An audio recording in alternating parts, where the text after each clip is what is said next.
Hi, my name is John, and welcome back to my station. I'm with Good Burger Reviews, and I'm here to do a brand new... Sorry to What? interrupt you, but What's there's going a on? woman in the yard. Oh boy.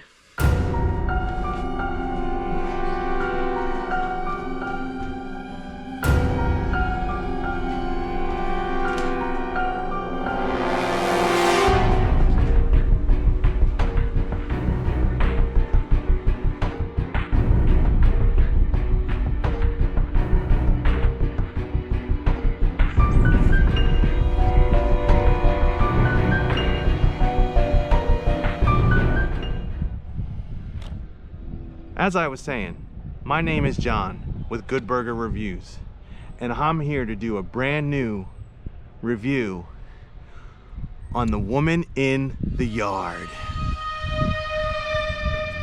When the sun is bright and the wind is still, she comes to you like a sudden chill.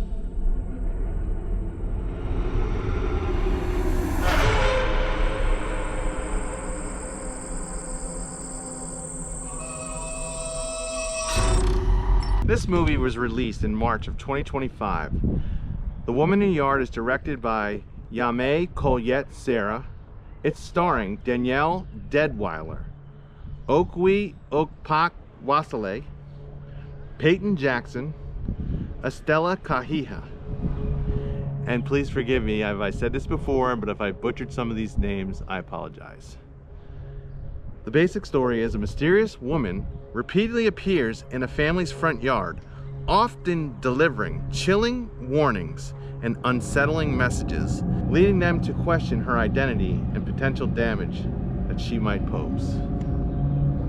Okay, so what can I say about this movie? I didn't have much anticipation on it.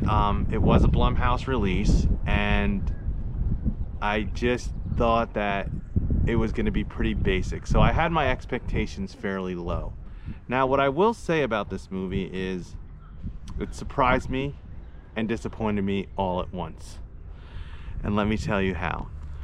First off, let me start off by saying Blumhouse was definitely trying to be an A24 Neon with this one. It definitely has an elevated portion to it, which was actually pretty neat. So let me start off with the positives. I really liked the basic premise of what this movie was about. The woman appears in the front yard, and a young family consisting of a grieving mother and her two young children, one is a teenager and a little girl is her daughter, are noticing this woman in the yard, and she's very grim and very strange, and they're not quite sure what she is at first. And the intrigue set by her presence was done really well. It reminded me of the mummy creature that sat throughout most of last year's #2 movie of my top 10 of 2024 in Oddity. There was the like the little creature guy that sat there for the majority of the movie, and this woman in the yard does that exact same thing. She just sits there looming. What?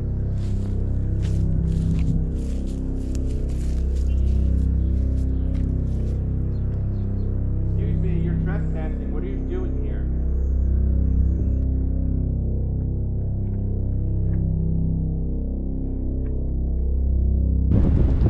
I'm not sure who you think you are, but I'm getting you out of this yard.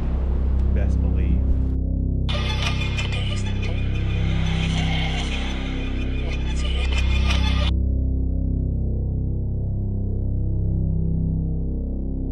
Also, where else this film stands out is the use of cinematography. The visuals are done really well.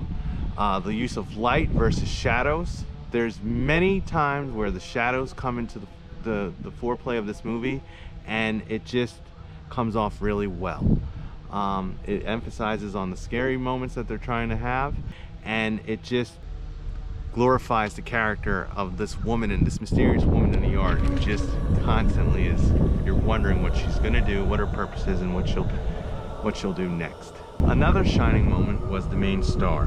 Danielle Deadwyler does a tremendous job of her acting, her performance, performing all sorts of moods. She has to do the entire movie. She's in a cast because she has she was in a car accident recently, which is what killed her husband. So the grieving is very recent. The death was very recent of the husband, of the father of the kids. You know, and all these emotions, and then still she's trying to be a parent where her parenting is falling apart because she's in the middle of grief. She's in the middle of grief, consumed by the grief, and you know, things are falling apart in the house. You know, the dishes aren't done, electric went out probably because the payments haven't been made on the bills and so forth. On top of that, they also are in this, they live on a farm, and it's very secluded. And because the power has gone out, no one lives near them for miles.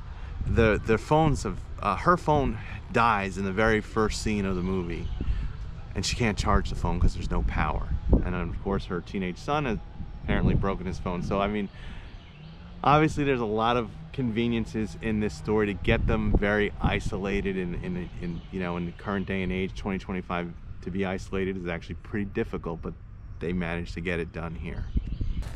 Another standout in the film is the lady who played the lady in the yard. She, I think, did a good job of being creepy, and she didn't have many lines. I mean, a lot of it was just her sitting there or kind of walking around or whatever she did. But the few lines that she had, she delivered with creepiness, and her role when it came into play was good.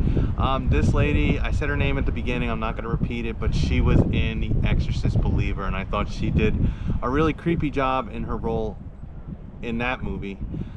So, you know, I'll be looking to see her out along with the main star of this movie, Miss Deadwyler. Okay, so before I get into the negatives of this one, I want to say I was extremely mixed about this. The whole front end of this movie, I was thinking, this is a good burger, and I was going to give it a good burger in my review. And I haven't made up my decision. As this review unravels and I get through the negative aspects of this, I'm going to pinpoint my final score on this one. But for the whole, if I could give this one 2 scores, I probably would, because the front end is definitely a good burger, and then the back end is a flop and is a veggie or basic, somewhere lower than a good burger. Definitely the end is where this movie starts to suffer. Like many of the movies that I talked about last year in my most disappointing videos, I'm thinking primarily of the Shyamalan twins, The Watchers and The Trap. These movies had great premises, great starts, great intrigue developing in the beginning, and then as it crosses into the second, going into the third act, it starts to flop. And this movie falls short in the same way. As we get into the third act and as the day goes on, this movie's filmed all in one day, where this woman is in the yard creeping on the family, the young family of this grieving family. And as it gets closer to nightfall, and as she's getting closer to the house, and as she gets eventually into the house, and once they get into the house and they work their way up to the attic, it starts getting a little discombobulated. The storytelling gets a little lost. I feel like maybe they cut things out, or there was missing pieces, and you know, I walked away almost not understanding how the movie ended primarily. And I did something that I primarily don't normally do. I've been doing reviews now since the beginning of the year. This is probably my 10th or 11th review of the year, and my process is the same all the time. I go out, I watch the movie, and before I come home and get on YouTube and watch other people's opinions, because I don't want them to sway my opinion, I film my whole review and edit it. And it's either in editing or posting before I start going on to YouTube and checking out what other people had to say about said movies. This time was different. I had to watch some other people's comments and opinions on it this time, because I literally got lost at the end of this movie, not exactly sure what they were trying to say. I feel, again, Blumhouse was trying to be artsy and trying to be an A24 neon film, and they try to do all this symbolism and tell it through metaphors in the end, and it just, it almost didn't make sense until I realized what was going on. So for me to get into the rest of this, it's definitely going to give a spoiler warning here and let you know spoilers are to come.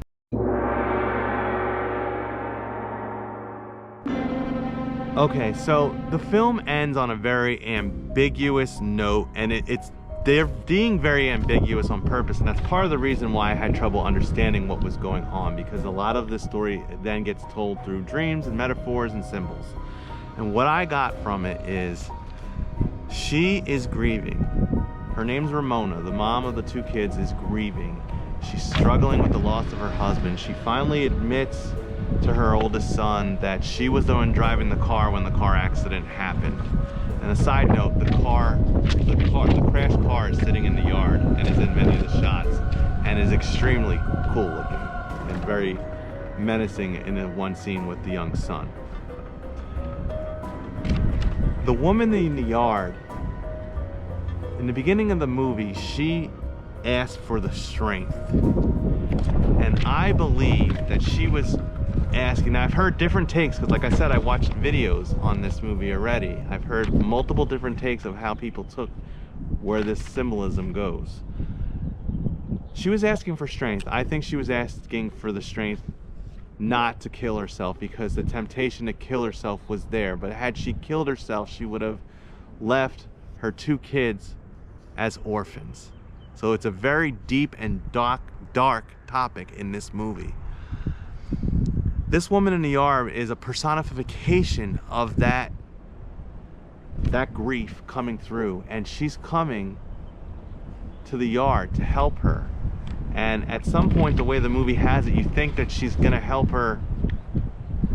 She's there to help her kill herself, give her the strength to kill herself. But right before she does attempt to kill herself, she sees her daughter's stuffed bear and doesn't. And the kids were sent away before this happened, and then they come back, and it seems to be a happy ending, though the kids question, will we see the woman in the yard again? And she says, I don't know.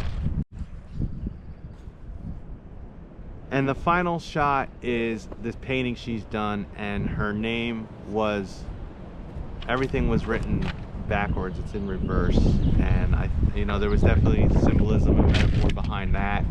And there was a scene earlier where the little girl was practicing her writing, and she kept writing the R backwards. And to me, that was a callback to the movie The Shining, and it reminded me of the little kid that wrote red rum on the door in The Shining movie with Jack Nicholson, and then it turned out that red rum backwards was murder.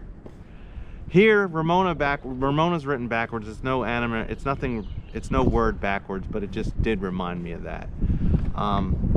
So at the end of the day, this movie is gonna get a mixed review. And when I come down to it, I'm giving it a basic burger. And the reason why is, for the majority of the movie, it behaves and had me thinking it was a good burger. But the way it fell flat in the end was so flat and so rough and discombobulated. I felt like there were pieces missing that I wanted to give it, in those moments I wanted to give it a veggie or maybe even a Spam. It definitely wasn't a Spam, because there's so much other stuff that was done great about this movie.